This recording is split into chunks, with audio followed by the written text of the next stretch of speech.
Everybody, welcome back to the Live with Brandon Blakeney podcast. Of course, I'm your host, Brandon Blakeney, aka Brandon Lee TV, back at it with another banger, my friends. So kick back, relax, and come take a ride with me. It was a lot of action on the women's college hoop side of things tonight, man. We saw Geno Auriemma break Tara Vanderveer's short-lived record of most wins in Division One history. We saw the return of AZ Fudd, who could be a lottery pick this year. We saw South Carolina dominate. We've got some sound from Don Staley, kind of talking about Ashlynn Watkins, her role with the team, and why she isn't starting currently. We saw top 10 Iowa State go down to in-state rival Northern Iowa. Goodness, Maya McDermott is the truth. Lit them girls up. And then, rounding us out, man, LSU survives against an in-state foe in Tulane. Shout out Flau'jae Johnson. Shout out Anissa Mora. Yo, Saheed, welcome in, man. Sarah Strong. Sarah Strong is a problem. Sarah Strong, the number one freshman in the country coming in, is a problem. But Yukon got the big win. Geno moves all-time first place in wins for D1 history. Frederick, what's up? What's up? Let's talk about it, my guy. 1,217 wins, 11 championships. Can we talk about it? Yukon gets the big dub. To break the record, man, y'all really wasn't losing this. No shade to Fairhot Dickinson, but they weren't losing this game, man. This was history on the line. They wasn't about to embarrass Geno. So they got the job done in impressive fashion.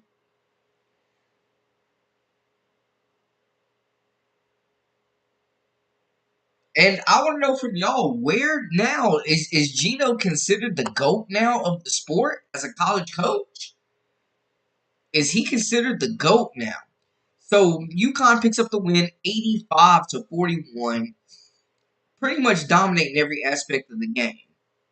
You look at it, 45% from the field, 32.3% from three-point range. They went 11 of 14 from the free throw line. Won the rebounding battle, something that we saw them kind of struggle with last year outside of Paige and Aaliyah Edwards. They won the rebounding battle 45-29, and they get the big win for Geno, man. I mean, this is historic. He's been doing it a long time. He's coached a lot of great players. He's coached a lot of great teams. This is a testament. I mean, he's been, people have tried to lure him away from to different jobs. What, Frederick? Oh, stall me out. Bro, I've been live the last 2 days, my God. We back at it. We back at it. But I feel you, though. It could always be more. It could always be more. It definitely could always be more. But Auriemma, man, big win.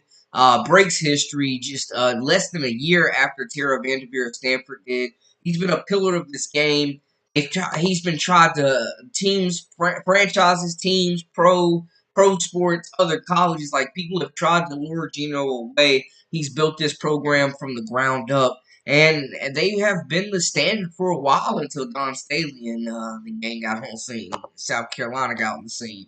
But this is big, man. I think this just is a testament to Geno's commitment to the game and being one of the greatest coaches of our time. So they get to win 85-41. Paige Becker, 16 points, 5 assists, 9 rebounds, continues to be the epitome of efficient and stat sheet stuffer. How about Caitlin Chen, her first double-digit game, 11 points, 3 assists, 1 rebound, one of her first double-digit games. And she's been leading the team in assists, but, she was shooting that rock tonight and got to the bucket a little bit. Ice Brady, the sophomore coming back after a solid freshman year, saw some ups and downs. She had 10 points in this game, 1 assist, 2 rebounds, and she's been starting for the squad, seeing a lot more minutes. Sarah Strong, man. What y'all just say? Saheed says she is the best freshman in the nation. She finishes with 20 points, 6 assists, 8 rebounds. The thing with Sarah Strong, bro, man, is she's just so well-rounded and skilled as a freshman, y'all. I mean, she's an elite passer at this point out of the post. She can shoot the rock. She can bring it up the court. She can get you off the dribble. She can shoot the basketball. She's an elite rebounder at this stage. Boxes out really well. Uses her body really well. Gets good lift. Solid frame. Like Sarah Strong was the missing piece for this group. They needed somebody that was going to be able to slide in at the forward spot, make some noise, be a playmaker, take some pressure off a Paige. And that's exactly what Sarah Strong is doing, man. She's making the most of her touches. I think she made the right decision going to Yukon. She's been thrown into the fire, and she's definitely been performing. Her passing is definitely underrated. That is her most underrated skill, in my opinion, man. Sarah Strong is really a gifted passer. She's got great court vision, great touch on the basketball. She be out there dropping dimes, man. Like, she is super, super talented. I think to this point, to be honest with y'all, Sarah Strong might be a little bit better than advertised, man. And being from North Carolina, I was familiar with her game. State champion, took Grace Christian to new heights, #1 player in the country for good reason, but she is just super skilled. Like, she is just skilled beyond her years. High basketball IQ. She's the perfect versatile forward. We've seen Geno use Maya Moore, Brianna Stewart, like these forwards that come through there that are versatile, that can handle the basketball, that can shoot the basketball, that can pass. Geno Alfie, quiet game for her, but I definitely think that she's super talented. RC, welcome in, my guy. Yo, Saheed, that is you always got the great comparison. She's literally a female Sabonis. I completely agree with that. Jadale Alfie is still coming along, but she showed some really good flashes. Big body, great on the boards when she's locked in, can block shots, moves well, and is finally healthy. And she's really a freshman at this point. She hasn't played since she's been at Yukon. So it's good to see that her development is coming along. Consistency will be key, her anchoring the paint, continuing to block shots, bother shots, and grab rebounds is going to be key for this team. But yeah, I mean, this is a front court. They had Paige Beckers at the four last year. They're a lot bigger this year than they were last year. A lot healthier. We saw the return to AZ Fudd. It was a quiet night for her, but just seeing her back on the court was a great thing to see, man. She finished with 4 points and 1 rebound in this contest. Her first action in over a year. AZ Fudd definitely going to be a big part of what Yukon does if they're going to try to get to this national championship. Their depth is extremely deep in the backcourt. They have time to really let her get back into basketball shape and come along. But we've seen AZ, man, like one of the top prospect in her class, one of the top 3-point shooting threats, one of the smoothest, silkiest jump shots. She hadn't even played a game yet. She's projected to be a top 5 pick in the WNBA draft already, just based off her past accomplishments, her past resume. But her and Paige Beckers in the backcourt with Chen as well, Ashlynn Shade, KK Arnold. Like, UConn's depth is a serious problem. It was really good to see AZ back out on the court, though, man. She's battled through so much adversity. She's been a great teammate, held her head high through this whole situation, and she finally gets that playing time. It was really just dope to see her back on the court. We weren't sure when we would see her officially. Yeah, you definitely always got the comparisons, see, for real. But yeah, man, it was just good to see AZ out there, looking healthy, looking confident, coming back into her own. It was a nice sight. It was a nice sight. Not only did they get the win, but it was a double win because they got AZ Fudd back, and it's just nice to see, man. Such a great personality and dynamic player fight through adversity, overcome that injury from last year, and get back into the swing of things. And we still don't know. Some people in some circles are saying AZ's going to go back for another year, so she might forego the WNBA draft, man. But UConn's definitely going to be a problem. I think currently they are the biggest challenge. I currently think they are the biggest challenge to South Carolina. Um, just with the depth, the experience, the size. Their front court isn't as deep, but still quality. If they're going to get big minutes out of Ice Brady, this type of production from her, it's definitely going to be a good year.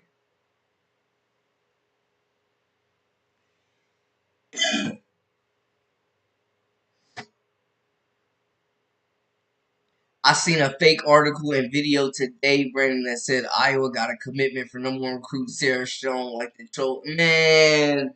People just will say anything for clicks, man. I see that all the time, just blatantly lying, no truth to it. They have 100,000 views, something crazy, and people just dragging them in the comments. It's ridiculous, man. That really annoys me.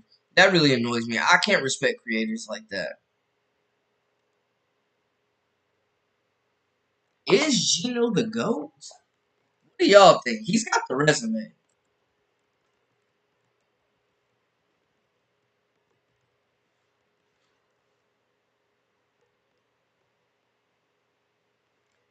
Yeah, the Big East is definitely weak, and they don't even have to face off against Lucy Olson in Villanova this year.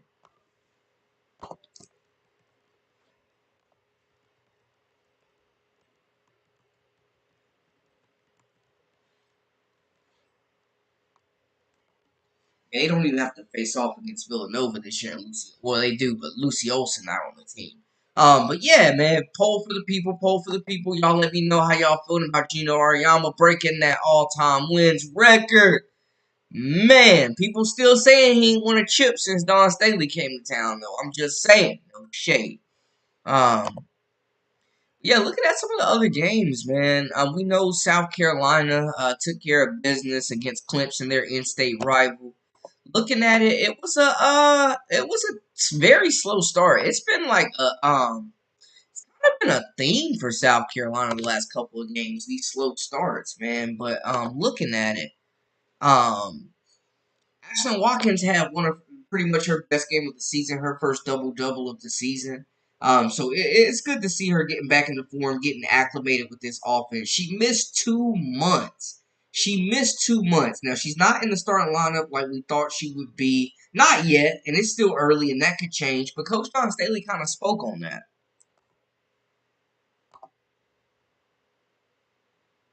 She should Video be thinking going. about that, and she should put us in a position to think about that. But she missed 2 months, and our bigs have progressed. Like they've worked really hard. So Ash has her work cut out for her, but Ash is a player.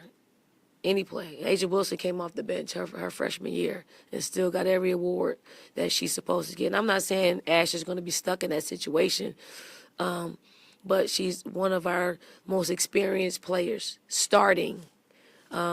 So the more we get Fagan and Chloe and Joyce in a good position of getting some,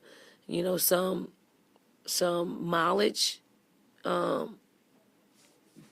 is only going to help us. And I would like to extend that to Miriam and Kima and Adele. We're just trying to strengthen our bench at this point. We know what Ashlyn is going to bring. The the sharper we are with everybody else, the harder it is going to be to scout us.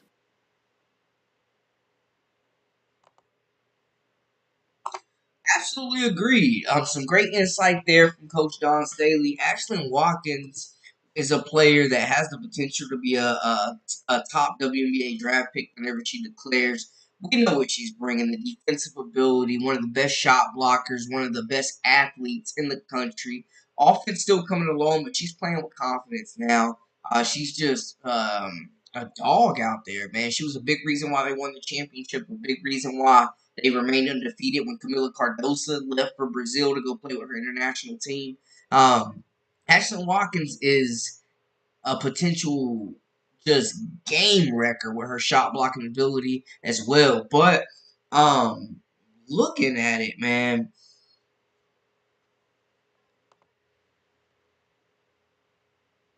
just kind of out of the breakdown because no, I'm not lying. The bigs definitely progressed, and you look at what they got going on right now. The front court is a lot deeper than it was last year. If we being honest, it's a lot more mouths to feed. Of course, Chloe Kitt's leading the way with 17.3 points, 10.3 rebounds. She is the go-to player. She has asserted herself as the alpha of this team, the number one option down low. She's averaging 24 minutes per game. You look at some of the other bigs. Joyce Edwards second in minutes with 23.8 out of the bigs. She's averaging 10 points and 5 rebounds. She's just getting big time minutes as a freshman. I did not see a situation where she would be playing more minutes than Ashlyn Watkins. Watkins down there at 14.7 minutes per game, a big drop from playing over 20 last game, or last season, I should say. Only averaging 5.7 points, 4.4 rebounds. Blocks are down as well, 1.3 blocks. You got Sanaya Fagan, who's playing more minutes than her as well, averaging 5.5 points as well as 3.8 assists. Miriam Dowda is in the span of things as well now into the swing, playing 9.3 minutes, but that's another mouth to feed. 4 points per game, the best 3-point shooter out of all the bigs other than Chloe Kitts. That's her specialty. 6'4", can block shots, super mobile as well. You still got Walker down there as well, and Adele Tack. So it's a lot of mouths to feed, and Don Staley is telling the truth. That front court absolutely has progressed. A lot of players have improved from last year. They bring in some new talent as well. Adele Tech is finally healthy. Hey, welcome in, everybody. If this is your first time, welcome into the Live with Brandon Blakeney podcast. Of course, I'm your host, Brandon Blakeney, aka Brandon Lee TV. Make sure you hit that subscribe button, comment, like, share, and all that good stuff. And follow us on social media at Brandon Lee TV.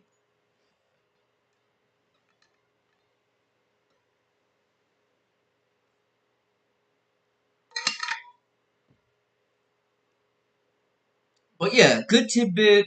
Ashlynn Watkins has improved every game. She got her first double double tonight. She was active. She's running the floor well. She was finishing around the basket. But there are a lot more mouths to feed, and Dawn Staley's gonna go with the hot hand.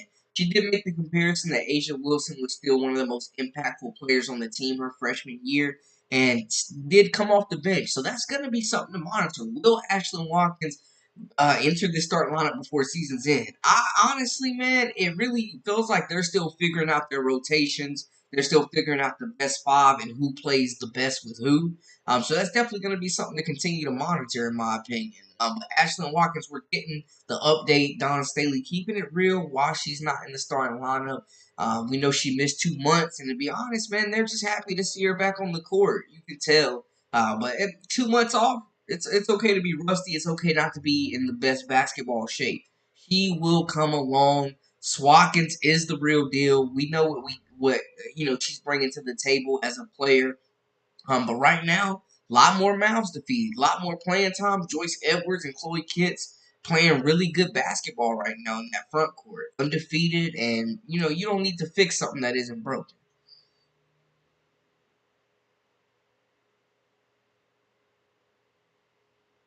Geno, a top three coach of all time.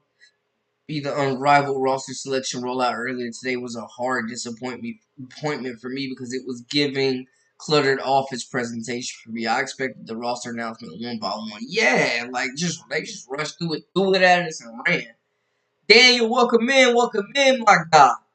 Yeah, they're missing Camilla, and Ashlyn Watkins is not Camilla Cardoso, and that's no shade, but they are missing Camilla Cardoso's presence.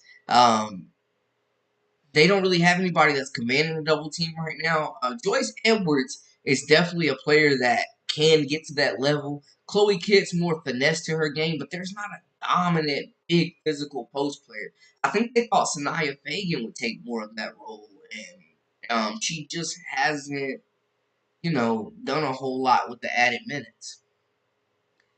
Kent says Geno ain't no GOAT. Caitlin Clark is a real GOAT. Fair enough. Okay. Goodness gracious, I love the game of Chloe. Give them hell. Give them fits. Kits. I like that. RC, you always got the nicknames. Bro, she's just so skilled, man. The finesse. Just her ability to. Man, we talked about how she was improving on the perimeter. And continues to improve the jump shot. She already was a shooter, but it's getting better every game. She's super efficient. Doesn't need a whole lot of shots to be effective. She's been really good on the glass. She's averaging a double-double on the season. Today was her most quiet game so far of the year, but she's definitely. It was between her and Ashlyn Watkins last year. Like we were kind of trying to figure out who would lead the team next year, and she's definitely taking that next step. But Ashlyn, she had to beat that case, had the charges dropped. There was a whole lot of trauma she had to deal with, and it was definitely had to be, I would imagine, hard for her to focus on basketball at that point. So now she's getting into the swing of things. But Chloe Kitts, man, super efficient. Love her game. She worked on the perimeter skills. She can play some three. She can play some four. She's tenacious, got that dog in her, a competitor. Tahina Pow continues to be the heart and soul of this team as well. But I just want to give y'all that little update from Don Staley, who always keeps it real, and you're always going to know where you stand with her as a player. Absolutely. So, and then, man, Iowa State, the number 8 team in the nation, lost today, y'all. Iowa State lost to Northern Iowa today.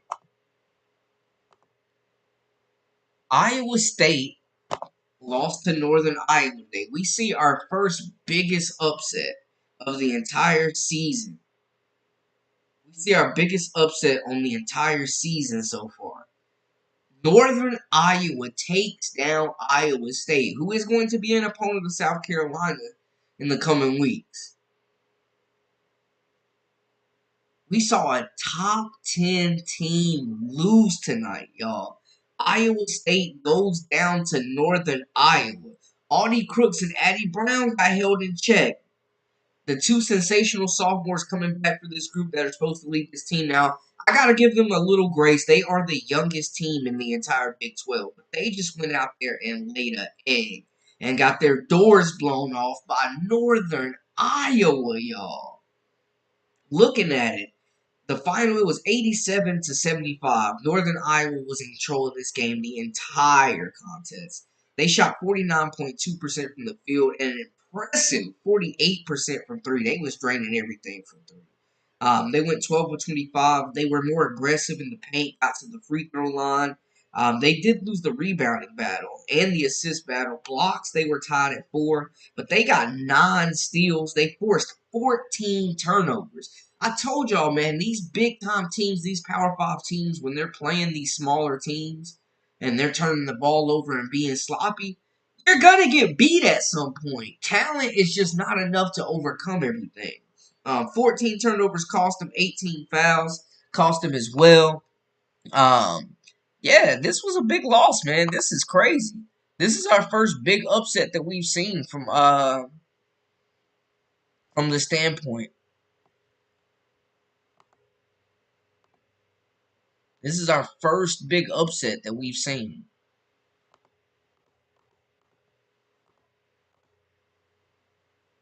Top 10 team goes down. And I mean, shout out Northern Iowa, man. Shout out Northern Iowa. They made shots. They got a really young team, too. They made shots. They took the best punches from Iowa State, and it didn't matter. It did not matter at all, man. I gotta say though, Maya McDermott put up 37. Like the 5'9" point guard out of Northern Iowa gave Iowa State 37. She is cold. Floater, 3-ball, pick and roll, off the dribble, catch and shoot. 37 on the number 8 team in the country. This is just proof. This is just proof that any team can lose on any given night. Number 8 team in the nation goes down. Audie Crooks had 22 and 10. Addie Brown had 21 and 12. It was a hard-fought game, though, for them.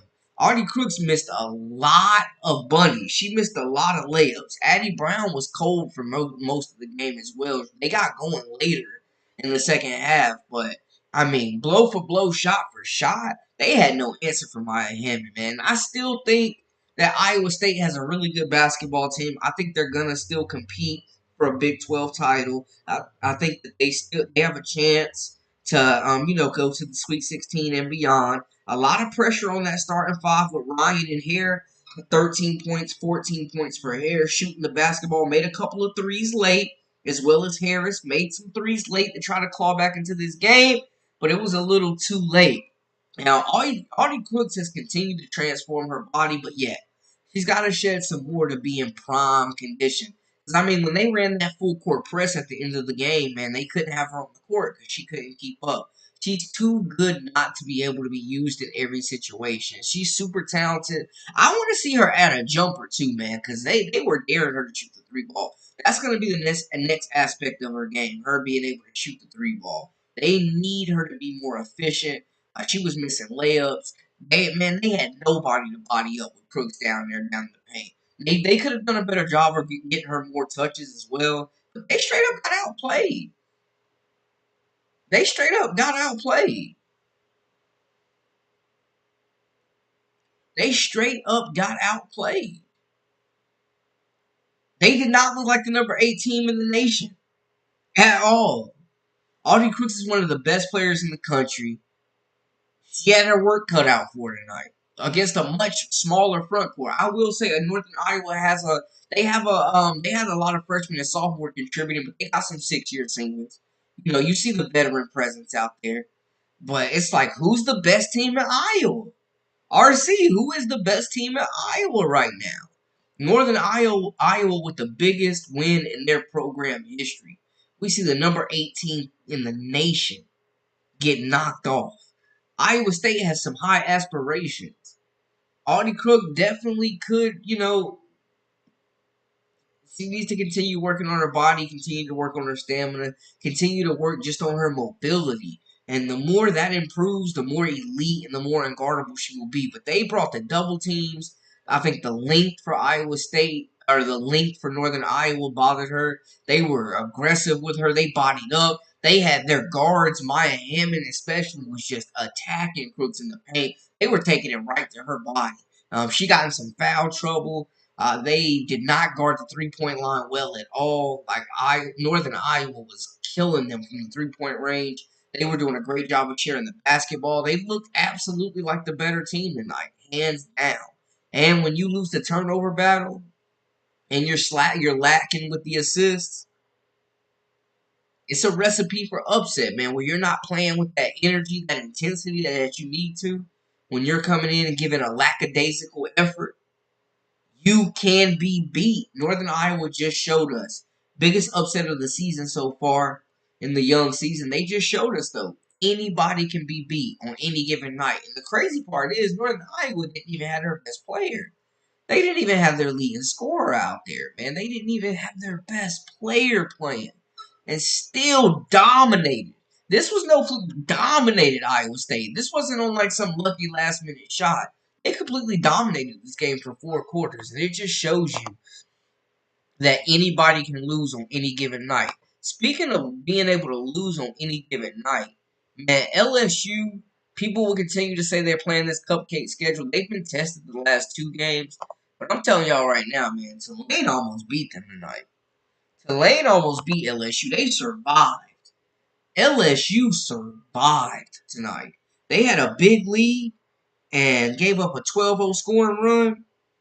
And late in this contest, Coach Kilmoki was pissed. It was a bad look. They were turning the basketball over. Turnovers continue to be a major problem for this backcourt, man, to be honest. But they did pick up the win. They held on and closed it out 85-74. They shot 42.5% from the field, but 18.8% from 3. Yuck. 3 of 16 for 3. With all these guards and the perimeter firepower that they're supposed to have, man, that the shots are not falling for them the last couple of games. They were aggressive, though, did get to the free throw line. Tulane left 7 free throws at the line, which was a big difference in this game. Would have been a totally different game if they would have hit them 7 free throws. LSU dominates the glass 58-44. Flau'jae Johnson got in some foul trouble, but she was incredible. 13 turnovers, though. Definitely something, they tied in turnovers, but 13 turnovers, you want to see them clean it up and not have these stretches of sloppy play that we've been seeing. Kim definitely was not happy, man. The turnovers, and I mentioned in one of my last videos, people will say I'm hating because I'm being honest. But the turnovers are a serious problem, man. Last year, Poa has come in, who was the starting point guard for a lot of the year last year after she took over for Haley Van Lith. And she hasn't really made a difference in the turnovers. She has not really made a difference in the turnovers. But Anissa Morrow and Flau'jae Johnson continue to lead the way. Flau'jae continues to look like the player of the year. 25 points, 5 assists, 11 rebounds. Her second double-double of the year. She continues to be explosive. Just playing at an elite level, man. Flau'jae Johnson, I will keep saying it. A switch has flipped. She's playing at an elite level. She's scoring the basketball at an all-time high. She's been unguardable for a lot of teams, man. Her ability to just break down defenders off the dribble, get to the cup, finish through traffic. It's got the floater, got the euro. Just can blow past you, man. Really nice first step. Elevates really well. Super athletic. She's shooting the basketball pretty well as well. Pretty decent from the field. Capable three-point shooter. Getting to the mid-range. She's one of the best players in space in transition in the entire country. She's just a hard cover. Anissa Morrow also had a big game with 23 points and a game high 17 rebounds. She did her big one tonight. Anissa Morrow did her big one. Flage and Anissa Morrow continue to carry this team. Michaela Williams has been the third fiddle. Samaya Smith is talented as well. Looking at their numbers, Michaela Williams, though, was quiet tonight. 8 points, 5 assists, 3 rebounds. Samaya Smith, 9 points, 1 rebound, 7 assists. I will say, though, a bright spot for this group is I thought Jersey Wolfenbarger could be a secret weapon, an X factor for this group. I really thought so, and it seems like Coach Kim Mulkey is unlocking her untapped potential. You know what I'm saying? 6'5", has guard skills, can handle the basketball, play on the perimeter, has been able to hit threes in the past, hasn't attempted one yet with LSU, but just off the dribble, great length, can play down low at 6'5", athletic, knows how to use her body, good finisher around the cup. She's finding her role within this offense, taking high percentage shots, moving well without the basketball. She gets up and down the court really well. I think LSU definitely has unlocked their secret weapon with Jersey Wolfenbarger, man. Coach Kim Mulkey doing a good job with these transfers. I believe no, they're still waiting on Miracle Shepherd to come back. Cheyenne Day Wilson has been very disappointing the last couple of games, though, especially in that starting lineup, man. This is her last year at college. She just hasn't looked great at LSU, man. I know it's too early to tell if the experiments have failed, but she has not looked good. Kaylin Gilbert really hasn't done much either, man. Like, we talked about the big scoring the last 2 games. Wolfenbarger has really been the only spark off the bench. Kaylin Gilbert's been quiet. She was a bucket at Arizona. She really hasn't made an impact since she's been there so far early on. Last year, Poa still getting back in game shape. 2 points, 5 assists, 1 rebound. But the turnovers from this team. And then y'all thought I was hating on Aaliyah Del Rosario. She ain't showed me nothing. She ain't showed me nothing yet. I just gotta be honest with y'all, man. It's too much pressure right now on Flage and Anissa Morrow. They need some of these other players to step up desperately. They gotta get more backcourt production. Day Wilson has to be way better. Kaylin Gilbert has to be way better than what we're seeing right now, man. LSU needs a more balanced attack. I like Samaya Smith. Michaela Williams has been up and down, but you can count on her when the game's on the line. And in big games, you can count on her. We've seen her perform. So I'm not stressing about that. But the fact that Flage and Anissa Morrow are having to put up these numbers every game and you almost lose to Tulane, I mean, you were dominating most of the game, give up a big run as soon as Flage goes to the bench. They got to get some steady point guard play. They got to take some pressure off of Lisa Moore. They got to make shots. They're taking all these threes. 18% from three is nasty work. That's not cutting it against anybody at all, man. The turnovers and the lack of perimeter shots that are going down for them right now is a problem with LSU. This is a team that has championship aspirations, and they really have. I mean, they're going on this tournament where they'll probably play their first ranked team. They may see NC State, and that's going to be a way different beast than Tulane. Let me see what we got in the comments. Brandon, I've been listening to you all day, and you have not mentioned Caitlin is not going to play in Unrivaled. I have to hear that from their YouTubers. Oh, man. Livy, I'm sorry I let you down. Yes, we know she was not included. She decided not to play. Yeah. If I would just keep winning and winning and winning and other teams keep losing, we got to slip into the top 20. Yeah, they should be in the top 25 next week. They should be in the top 25 next week, man. Iowa is slept on. Iowa is absolutely being slept on right now. Yeah, Kim definitely was not happy.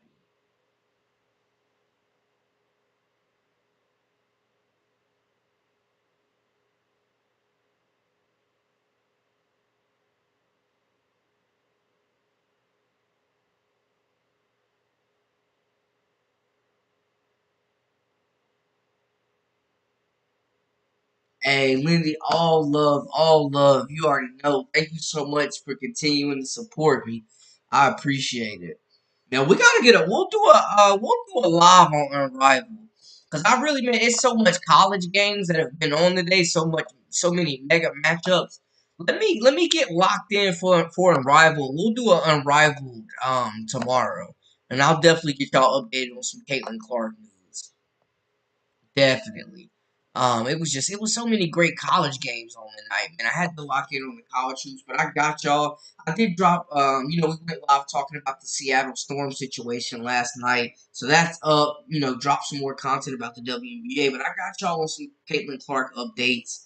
The people are calling for it. I got you, Lindy, and we'll do a live talking about the Unrivaled as well. I think they could have done a better job of unveiling them rosters. But yeah, we'll dedicate a whole live to that. We'll dedicate a whole live to that. I just wanted to come on and talk about some of these college storylines tonight. But I definitely got y'all on the Unrivaled content, especially when the league kicks off in a couple of months. I got y'all. Definitely got y'all there, man. Y'all stay rocking with me. I gotta show love. If this is your first time within the Live with Brandon Blakey podcast, go ahead and subscribe, comment, like, share, all that good stuff to stay up with all the latest and the greatest.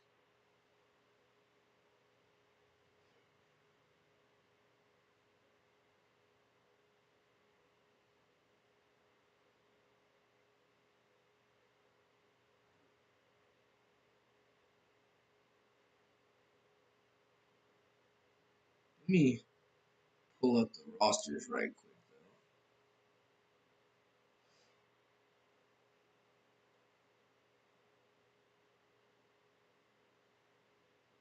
So you got the Laces, coached by Andrew Wade, Kelsey Plum, Kayla McBride, AT, Courtney Williams, Kate Martin, and Stephanie Dolson. That's a well balanced team. Between McBride, Plum, and Courtney Williams, it's going to be a whole lot of buckets being given out. I like that team. Dolson and AT is going to be a really good front court. Yeah, I like that team. Dolson kind of plays soft sometimes, but she's skilled. And we already know what AT doing. And I think it'll be exciting to see AT in that like a smaller court situation. I think 3-on-3 AT probably gonna be dominant. I'm not gonna hold you. I think this type of basketball fits her game actually really well. You got the Lunar Owls, Scott Diggins Smith, Alicia Gray, Nafisa Collier, Natasha Cloud, Shakira Austin. Oh, I mean, that pick and roll between Scott Diggs and Nafisa Collier. Then you got the toughness of Natasha Cloud, Shakira Austin, big body, Alicia Gray, one of the best shooters in the entire league. Ooh, Phil Handy coaching. Okay, that's gonna be fun. Jewel Lloyd and Dejanay Carrington. That's tough. Brianna Stewart, Courtney Vandersloot gonna be dishing that rock. You got Rakia Jackson and Aaliyah Edwards. Okay, Jewel Lloyd and Dejanay Carrington's gonna be a fun backcourt. Jackie Young, Marina Mabry, Sabali, Tiffany Hayes, Brittany Griner. Tiffany Hayes had a really good season this year off the bench. She was like the best player by far off the bench for the Aces this year. Jackie Young, we know she's a bucket. Marina Mabry, love the toughness. That's gonna be a fun group. Team Rose, Chelsea Gray, Kalia Copper, Angel Reese, Brittany Sykes, and Angel Reese are going to feed families. Lexi Hall, Azura Stevenson, super talented as well. Chelsea Gray, this might be a chance for her to get back in her bag. We know Kalia Copper probably going to lead that team in scoring. Final, you got Enrique and Ron Howard. That might be the best backcourt. I don't know. I like that vinyl team. I like that vinyl team. Enrique, Ron Howard, Aaliyah Boston, Dear Kahambi. Yeah, I like that vinyl team. I'm not gonna lie. I'm not gonna lie. I like that vinyl team. Coach Go, welcome in, welcome in. Geno. I ain't gonna lie. I like that vinyl team. Between Ron Howard, and Agumbawale, that's gonna be a whole lot of buckets. That's gonna be a whole lot of buckets.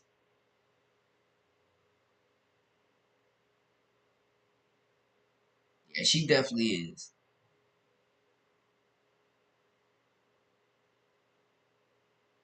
Yo, yeah, Mabry play with that spice. Y'all already know she ain't going for no nonsense. She ain't going for no nonsense. Y'all, hey, we got the poll still up. Is Geno the GOAT? 62% say heck no. Heck no, he is not the GOAT. That's how we feeling. Tell me how you really feel. Y'all always keeping it real, man. Yeah, I like that Team Vinyl team. Who y'all got? Who y'all got? We'll dedicate a live to it. We'll break down the teams tomorrow. We'll dedicate a whole live to it. Y'all just predicted my live for tomorrow. We'll go live tomorrow. We'll do a whole live analyzing the teams, breaking down the rosters. I got y'all. I got y'all.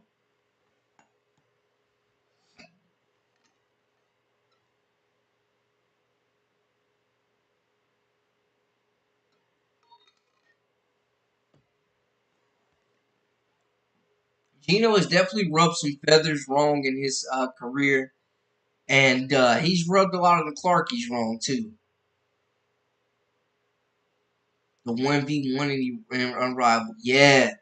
Yeah, we will. Hey, man, I got y'all tomorrow. We will do a whole live tomorrow breaking down these rosters. I got y'all. I got y'all. We'll break down the rosters tomorrow for Unrivaled. But I wanted to hop on and talk some of these college storylines, especially with Iowa being number 8 in the nation and losing.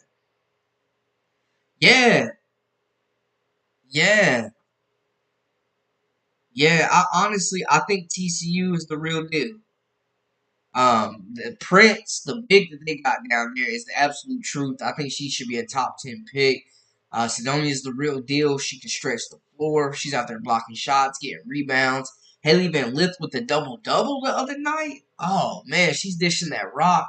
She ain't have not one double digit assist game at LSU last year. She just looks way more comfortable. Clark not playing is giving diva vibes. Uh-oh. I just hope it's about basketball and they don't turn it into a reality TV show, man. That's my only thing. That's my only thing. Just keep it basketball.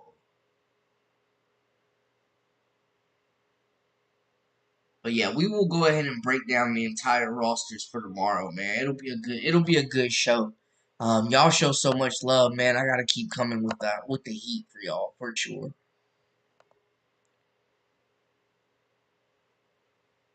But yeah, I ain't go. I like that vinyl team. If Clark play, people gonna be heated. If Clark play, people gonna be heated. It's a lose lose for Clark. And I mean, honestly, I think the league needs her more than she needs the league, to be completely honest. If we being completely honest. And Paul George got hurt.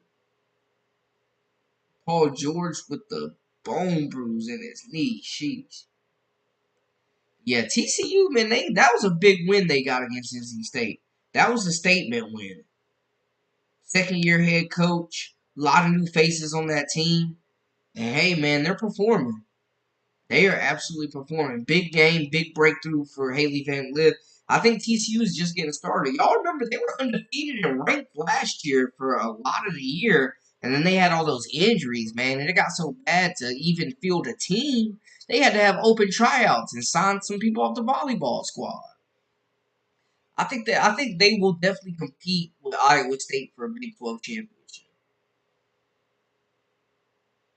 Absolutely. West Virginia gonna have something to say too, man. Don't sleep on JJ Quinn.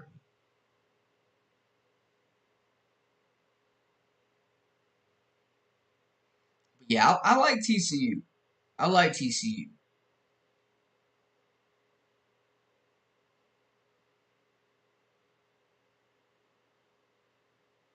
Yo, Addie O'Grady, literally, man, she's waited her time.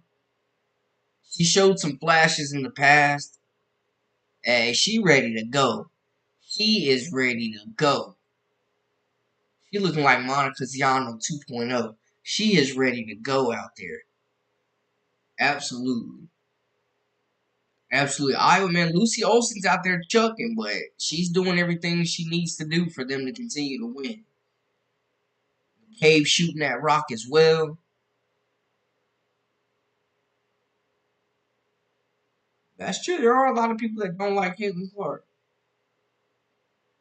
There's a lot of athletes. You won't find me one athlete that don't have people that don't like him though. A lot of people don't like LeBron.